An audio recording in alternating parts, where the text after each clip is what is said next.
எல்லை தாண்டிய சூதாட்டம், இணைய மோசடிக்கு தீர்வு காண ஆசியானுடன் கைகோக்கும். இணைய மோசடிகள், சூதாட்டம் ஆகியவற்றுக்கு ஆசியானுடன் இணைந்து தீர்வு காண சீனா முன்வைத்துள்ள யோசனை குறித்து ஆசியான் வெளியுறவு அமைச்சர்கள் விவாதிக்க உள்ளதாக மலேசிய வெளியுறவு அமைச்சர் முகமது ஹசான் கூறினார். புலாவ் லங்காவியில் அனைத்துலக மாநாட்டு மையத்தில் ஆசியான் வெளியுறவு அமைச்சர்கள் கூட்டம் நடைபெறுகிறது. சிங்கப்பூர் வெளியுறவு அமைச்சர் விவியன் பாலகிருஷ்ணன் உள்ளிட்ட ஆசியன் உறுப்பு நாடுகளின் வெளியுறவு அமைச்சர்களும் மூத்த அதிகாரிகளும் இதில் கலந்து கொள்வர்.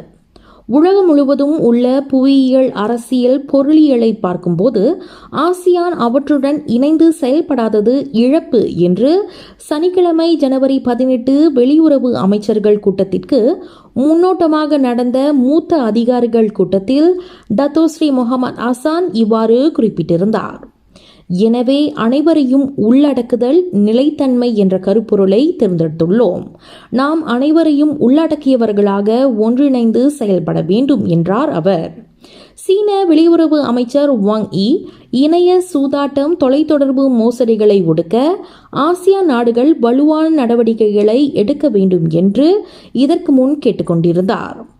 தாய்லாந்து, மியான்மர் எல்லையில் இடம்பெற்று வரும் தொடர்ச்சியான இணைய சூதாட்டம், தொலைத்தொடர்பு மோசடி சம்பவங்கள் சீன மக்களுக்கும் மற்ற நாடுகளின் மக்களுக்கும் தீங்கு விளைவிப்பதாக வாங் கூறியிருந்தார்.